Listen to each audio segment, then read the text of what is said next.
सिंध हुकूमत ने military court में ट्रायल के लिए कोई अपील दायर नहीं की। तर्जुमान निगरां वज़ीर आला की जानिब से कहा गया है कि यह तासुर बेबुनियाद है कि सिंध हुकूमत ने मिलिट्री कोर्ट्स में सिविलियन के ट्रायल के लिए सुप्रीम कोर्ट में अपील फाइल की है। सिंध हुकूमत ने मिलिट्री कोर्ट में ट्रायल के लिए कोई अपील दायर नहीं की। तर्जुमान निगरां वज़ीर आला की जानिब से कहा गया है कि यह तासुर बेबुनियाद है कि सिंध हुकूमत ने मिलिट्री कोर्ट्स में सिविलियन के ट्रायल के लिए सुप्रीम कोर्ट में अपील फाइल की है। सिंध हुकूमत ने मिलिट्री कोर्ट में ट्रायल के लिए कोई अपील दायर नहीं की है। तर्जुमान निगरां वज़ीर आला की जानिब से यह वाज़ेह किया गया है। यह तासुर बेबुनियाद है कि सिंध हुकूमत ने मिलिट्री कोर्ट्स में सिविलियन के ट्रायल के लिए सुप्रीम कोर्ट में अपील फाइल की है। तफसीलात जान लेते हैं बोल न्यूज़ के नुमाइंदे सलाहुद्दीन से। सलाहुद्दीन, क्या तफसीलात हैं?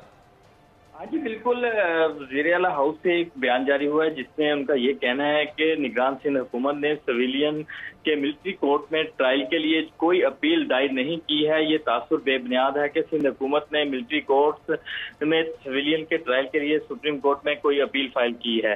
तो इस हवाले से वज़ीर आला हाउस की जानिब से जो है ये बयान बाकायदा जारी किया गया है, क्योंकि गुज़िश्ता दिनों ये खबरें चल रही थी, इतलात आ रही थी कि सिंध हुकूमत की जानिब से भी जो है वो सिविलियन की मिलिट्री कोर्ट में ट्रायल के हवाले से कोई सुप्रीम कोर्ट में अपील दायर की गई है। अब जो है सीएम हाउस से बाकायदा एक वजाहत जारी की गई है जिसमें कहा गया है कि सिंध हुकूमत ने सिविलियन की मिलिट्री